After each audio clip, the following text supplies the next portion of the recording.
To me, him just coming up at us like that, it's just unsafe. Like, we're just trying to finish a race, and people, like, in that scenario again, like, I know 50-50 whether people get seriously injured, and yeah, I just don't think it's worth it for 1 point at the start of the regatta. But I don't know, I'm sure he's got a different view. He's always seemed to have a pretty warped view, so it'll be interesting to hear that. There's a lot of work going into tonight. Just from that one crash in race 1, the guys will be here all night working away, trying to get the boat ready for tomorrow. So it's unfortunate. Yeah, it was pretty intense. You clock the speed every now and again, and you're just like racing at 90 kilometers an hour. So everything's happening so quick. And you know, to be honest, I didn't see anything really past the immediate danger. But yeah, by all accounts, it was a wild day. Yeah, well, from our perspective, we were overlapped to leeward for a very long time. You know, we felt like they were closing the gauge down to us, and we're fully within our rights of what we were doing. We did exactly the same thing with Canada in the next reach, and they got out the way. You know, I think as skippers we might need to pitch in for some anger management lessons for Tom. I think it's a bit out of line, the amount of swear words he was saying over the race management channel after the incident. Oh no, I think we can go harder. I think we can definitely take a touch more wind, and I mean, I think it's just getting used to it. You know, by the end it's definitely getting more comfortable. I think as you saw with the racing, but early on, you know, I think everyone was just a bit like, whoa, what is this? Yeah, it was an exciting day. You know, I thought the entire team did a fantastic job. Real, very, very impressed with the hands, Henkin on flight control. Man, what a day! And really, it's about as difficult as it gets, I think.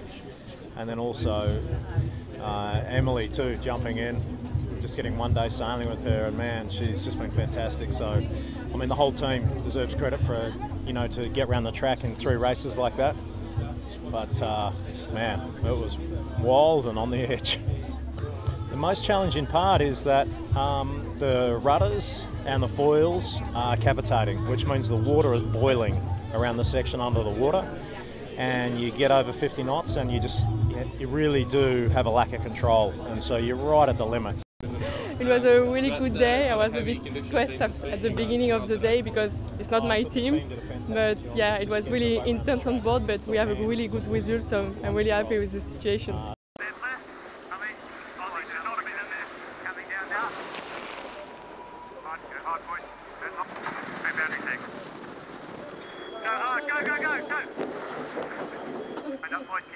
Pushing. 100%. Pressure on you in 3, 2, 1, start gun.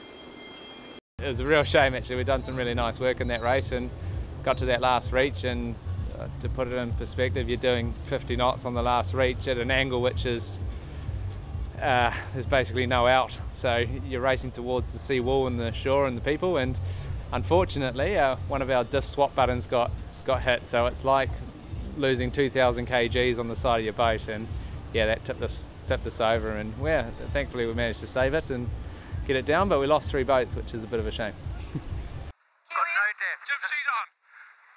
Got no It's coming, easy. What's happened to the diff? Get down now, H2, wait for it. It was definitely up there, one of the most full-on sailing days I've ever had.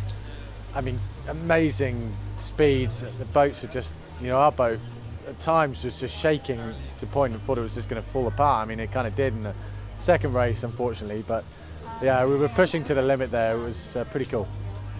I'm a firm believer you make your own luck in life, but certainly things aren't necessarily going our way the last couple of races of this season.